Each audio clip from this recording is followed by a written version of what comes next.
Welcome! Thanks for taking a few minutes to learn about installing R365. Today we'll be talking about the pre-pour phase, which includes installation of the corners, coping, polymer box, riser, and flush lid. Let's get started. The first step is gathering your materials. Check to make sure you have 6 total boxes. In the boxes you'll find corners, the lid, lid end and risers, coping, the polymer box support brackets, lid brackets, and the polymer box. You'll need the following tools: a box knife, cordless drill with an 11/64" drill bit, chop saw, hammer, 7/16 and 9/16" wrenches, 12-inch speed square, a marker, a 5/16" self-tap bit, and a 12-inch torpedo level. Step 1. Laying out the coping and retainer. Begin with the corners. You'll have 2 mechanism end corners that will have coping and wall caps. The opposite end corners are coping only. Lay them in place, ensuring that the bead receiver lip is against the inside surface of the wall.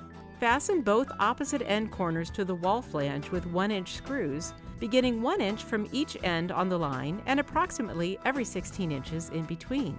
Repeat those steps with the mechanism end corners. Once your corners are secured, place the straight pieces of coping along the sides. Measure for length and cut them with your chop saw. Fasten each piece with 1-inch screws every 16 inches.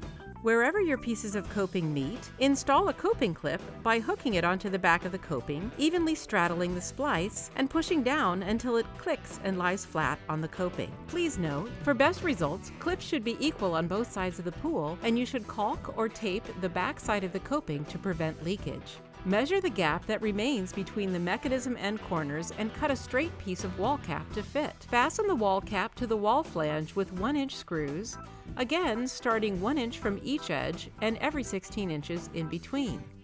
Step 2. Installing the polymer box. Install the steel box support brackets to the side of the wall seams, 14 inches from the top of the pool, using the hardware supplied. You will first use the motor end box section, which is the 6-foot section with the pre-installed box end and the pre-drilled 4-inch hole. You will next use the 2 identical 6-foot sections, and your last section will vary based on the width of the pool.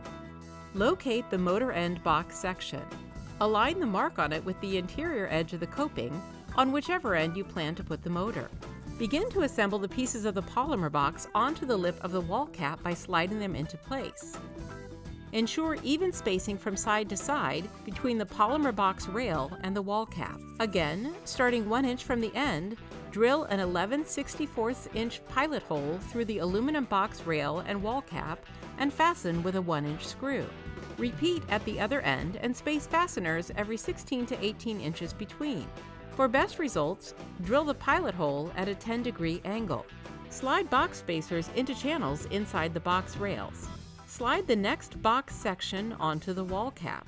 Join the box sections with splicers and tighten the bolts to secure them. Repeat this process every 16 to 18 inches, nesting each section into the flared end of the previous piece.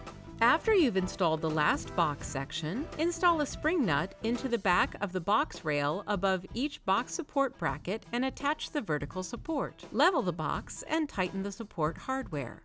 Step 3. Riser installation. The riser system consists of the following: a 32-inch mechanism end riser, an 8-inch opposite end riser, 2 straight pieces, and 2 riser end plates.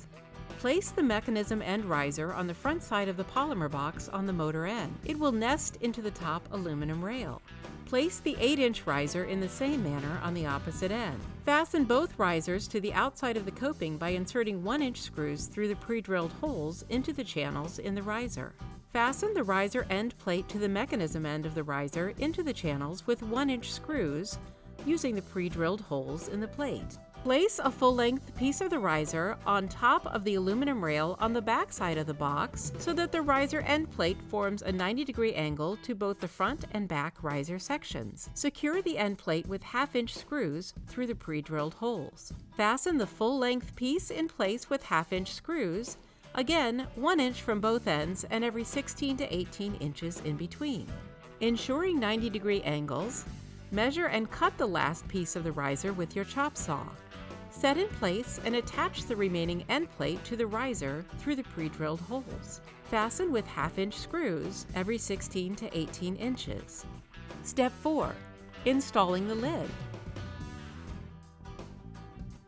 The lid system consists of the lid brackets, the lid end, and the lid itself. Install the lid brackets in the riser in the back end of the box, evenly spaced with the width of the track. Please note that placing one bracket across the butt joint of the riser pieces will help keep the pieces firmly aligned. Level all the lid brackets.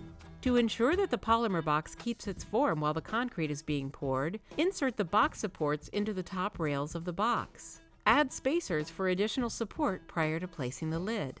Place the lid on the riser. Do not cut the main lid. Measure the remaining space for the mechanism end lid and trim accordingly. Install and level the mechanism end lid, and finally, check that the box is properly leveled.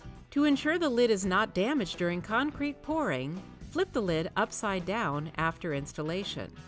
You have now successfully completed the pre-pour portion of the 365 installation.